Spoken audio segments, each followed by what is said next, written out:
and welcome to the kitchen table. Although it's actually the sofa today, we're getting ready to leave any minute now. So there's bags and things everywhere ready to go. On the kitchen table, it looks like everybody else's busy house. This morning's readings were about the journey on the road to Emmaus, the day where two were travelling on their way back after watching the crucifixion of Christ and all that was going on.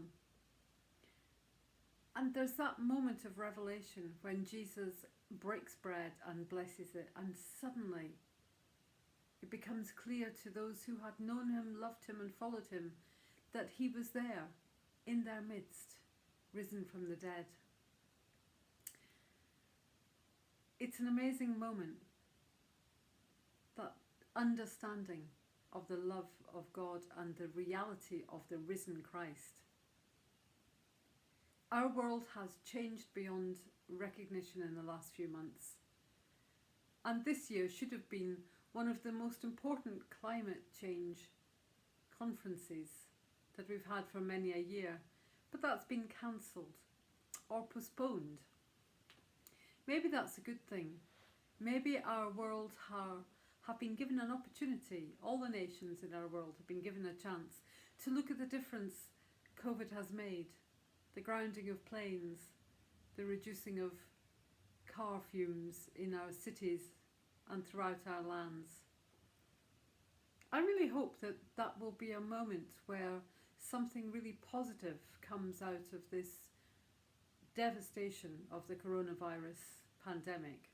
I really hope that as a world we can have that moment of recognition. We'll do things differently. We'll choose to look after our planet as well as ourselves. The way we move things, the way we store things, the way we consider the environment around us has never been clearer than in Beirut at the moment. When storage of such a lethal, the word has gone, but the storage of something that can be so lethal, right next to housing, right in the middle of docks, stored badly over a long period of time, there are questions that will be asked, and there is much that governments across the world will learn, I think, about responsibility.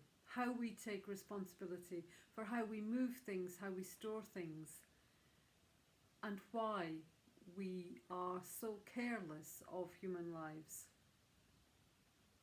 The devastation in Beirut will take a long time to recover from, particularly given their circumstances at the best of times, with all that goes on in their government, with all the sanctions that apply. We are being asked constantly to pray for many different parts of our world, including our own nation, for the people who are struggling. And although it is a glorious sunny day in August and we are heading into a heat wave, we still have to have responsibility for ourselves and for others as that happens. All of this is tied together. There's no way that we are living our lives in isolation.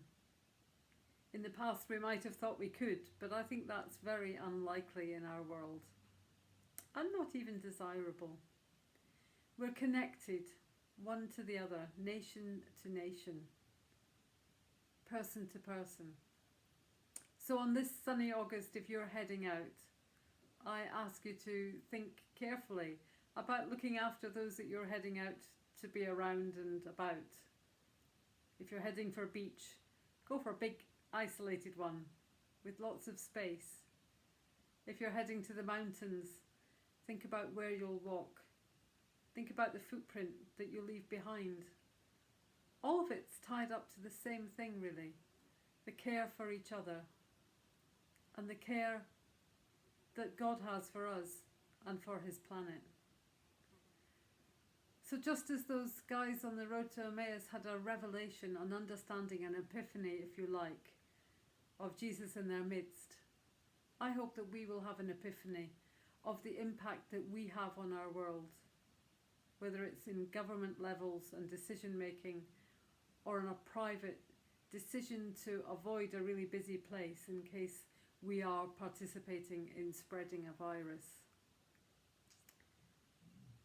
I'm heading off on holiday, and we'll do that with care and with thought, and we will leave Brecon hopefully with no trace of us having been there, certainly not having left any rubbish, and we would be very careful as we go to a new place not to take anything that they don't want, especially in terms of virus. So we'll be wearing our face masks and we'll be having fun, knowing that we're caring for each other.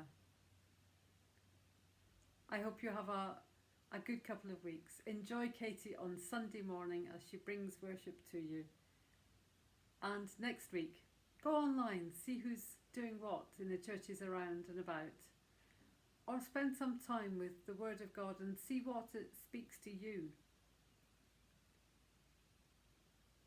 Take care. God bless.